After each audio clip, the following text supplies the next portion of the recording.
जी नमस्कार, मैं चितरंजन कुमार और आप देख रहे हैं सीटीओ न्यूज। देखिए, औरंगाबाद एनडीए में फूट लगातार दिख रहा है। पिछले दिनों आपने देखा होगा कि सतीश कुमार सिंह जो भाजपा के एक कद्दावर नेता हैं, वह अपने कार्यकर्ताओं के साथ उन्होंने बैठक किया और बैठक के बाद इस्तीफा दे दिया। उसके बाद रामाधार सिंह जो बिहार सरकार के पूर्व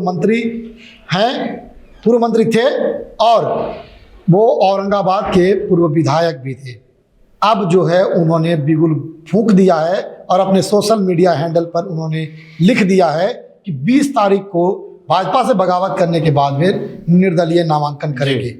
क्या कुछ उस पर विस्तार रूप से चर्चा करने के बाद? देखिए चितरंजन, एक बात मैं बता दूं कि एनडीए में जिस तरह से लगातार फुट हो रही है, इसमें कोई दो मत नहीं है, इफ और बट नहीं है। सिर्फ औरंगाबाद में ही नहीं, औरंगाबाद हो, गया हो, कुटुंबा हो, वजीरगंज विधानसभा हो, हर जगह एनडीए में फूटी फुट देखने को मिल रहा है। जिस तरह से आपने देखा त्रिविक्रम को औरंगाबाद सदर से सीट दिया गया, बीजेपी से चुनावी सिंबल दी गई, उसके बाद लगातार उनके तमाम कार्यकर्ताओं में रोष हुआ। एक निजी रिसोर्ट में सतीश सिंह आते हैं और कहते हैं लड़ेंगे लड़ेंगे लड़ेंगे, इस्तीफा इस्तीफा इस्तीफा। उसके बाद कुछ सोर्सेस से मालूम चलता है कि शायद वो चुनाव न लड़े, लेकिन रामाधार सिंह अपने जो कहा गया फेसबुक के गुरु हैं, चंदन जी ऐलान कर दिया। चंदन जी रोकना चाहेंगे। हाँ। रामाधार सिंह कल तक सतीश सिंह को कल तक समर्थन दे रहे थे, इसलिए कर रहे थे। कहीं न कहीं अब ये बातें निकल कर आ रही है चितरंजन, सतीश सिंह चुनाव शायद नहीं लड़ रहे हैं। इसी के वजह से रामाधार सिंह ने कहा कि सतीश, अगर तुम चुनाव नहीं लड़ते हो तो हम चुनावी मैदान में होंगे। अच्छा, शेर कभी बूढ़ा, कभी शेर है और कभी बूढ़ा नहीं होता, इस तरह का अंदाज है उनका।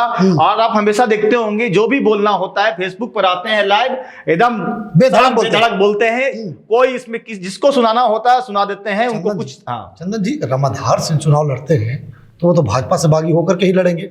और कहा जाता है कि भाजपा को उन्होंने शुरुआत से सींच करके और बीज को बोया और अब पेड़ को तैयार किया। एकदम सही बात है, आप जो बोल रहे हैं एकदम सही बात है। जो पिछले बार उन्होंने जो चुनाव भी हारा था, महज 2200 वोट के अंतर से ही हारा था। लेकिन अब की स्थिति क्या है, उन्हें कुछ पैरालिसिस भी बीच में मारा था, बीमार चल रहे थे। लेकिन अभी की स्थिति में क्या, उनके हमने कमेंट्स को भी पढ़ा, बहुत लोग कहा कि आप आराम कीजिए, बहुत तरह के नसीहत लोगों दिया, हम आपके साथ में हैं, हम आपको देते आते थे। लेकिन अब जेएनजी का मामला है, जैसा कि आपने देखा कल अनिल सिंह आए थे, उन्होंने भी अपना फेसबुक पर आकर वो भी मतलब प्रत्याशी अपना राय दिए।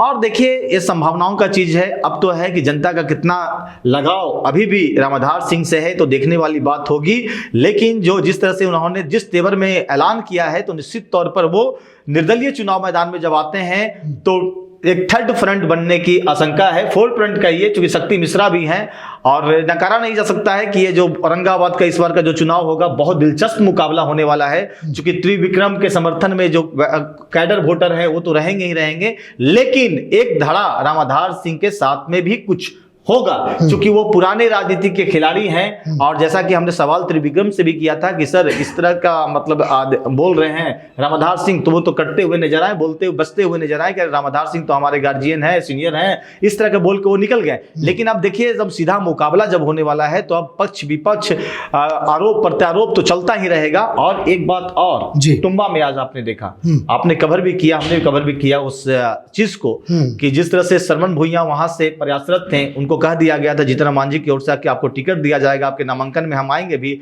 और उसके बाद एक दिन के बाद पाला बदल जाता है और उसके बाद वहां से ललन भुइयां को टिकट मिल जाता है। इसको लेकर भी नाराजगी खूब है। एक चीज और, वजीरगंज विधानसभा के जैसे रामाधार सिंह यहाँ कद्दावर देता है, ठीक उसी तरीके से क्षितिज मोहन सिंह है जो क्षितिज मोहन सिंह है जो संस्थापक सदस्यों में आते हैं, उन्होंने भी बगावत कर दिया है। अब देखिए वो भी कार्यकर्ता के साथ में मुलाकात करते हैं और आगे का क्या स्टेप लेंगे वो भी देखने वाली बात होगी। इसी तरीके से अत्रि विधानसभा की मैं बात कर रहा हूं, अत्रि विधानसभा क्षेत्र में जिस तरह से हम पार्टी के खाते में चला गया है, लेकिन अक्सर वो सीट देखा जाता था कि लोजपा या राजपूत परंपरागत सीट होती थी, लेकिन हम पार्टी से दे दिया गया है रोमित कुमार को सीट। इसको लेकर राजपूत समाज में भी नाराजगी है। चंदन जी, हम रुकना चाहेंगे, औरंगाबाद में 6 विधानसभा पिछली बार जो एनडीए हारी थी, शायद उसका भी यही कारण था कि भीतर खाने में नाराजगी, मतभेद थी, भीतर खाना में आरोप प्रत्यारोप, साजिश। आपने देखा होगा कि आज एक श्रवण भुइयां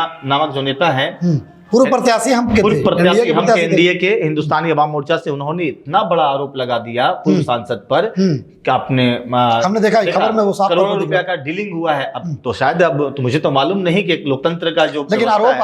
आरोप तो इस तरह का लग रहा है। लेकिन अब आगे देखिए क्या कुछ हाँ, होता है, आरोप की हम लोग पुष्टि थोड़ी कर सकते लेकिन हैं, देखिए हम लोग तो औरंगाबाद बता सकते एनडीए में बड़ी फूट देखने के लिए लगातार मिल रहा है। अब पूर्व मंत्री राम आधार सिंह हैं, उन्होंने भी बिल्कुल फूंक दिया है कि 20 तारीख को वे निर्दलीय नामांकन करेंगे। अब नामांकन करते हैं या नहीं करते हैं, इसमें तो आने वाले 20 तारीख को साफ तौर पर पता चल जाएगा। हमारी नज़र जो है वह औरंगाबाद के सभी सीटों पर है, सभी गठबंधनों पर है। गठबंधन में क्या कुछ खिचड़ी पक रहा है, वह भी सूत्र को हम लोग का मजबूत है और वहाँ भी हम लोग मौजूद हैं। लगातार हम कवरेज कर रहे हैं औरंगाबाद की, दिखाने का प्रयास कर रहे हैं कौन क्या कर रहा है, किसकी किस पर नज़र है, किसको कितना नुकसान होने वाला है, इस पर भी हमारी नज़र है। खबर को लेकर आपकी क्या प्रतिक्रिया है, कमेंट बॉक्स में बताइएगा। देखते रहे CPO न्यूज़।